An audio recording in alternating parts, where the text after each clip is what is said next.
ہندوستانی سینا یا Indian army پر ہر کوئی اس لیے بھی ناز کرتا ہے وہ عوام کے تحفظ کے لیے اپنی جان تک داؤ پر لگا دیتے ہیں۔ اگر بات آپریشن سندور کی ہو یا پھر ریسکیو آپریشن کی، ہندوستانی فوج ہمیشہ چوکس رہتی ہے۔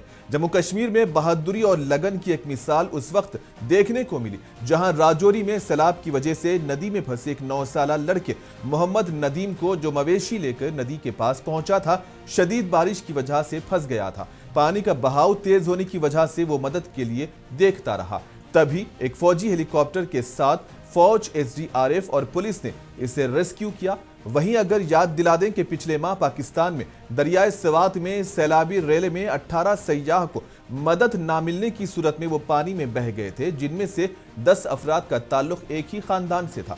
جہاں کسی پاکستانی فوج یا ہیلی کاپٹر نے ان کو بچانے میں پہل نہیں کی تھی، تو وہیں ہندوستانی فوج نے ایک شخص کی جان کو بھی قیمتی جان کر اسے بچایا اور اپنا فرض ادا کر کے ملک کا نام پھر سے بلند کر دیا ہے، جس پر ہر ہندوستانی کو فخر ہے۔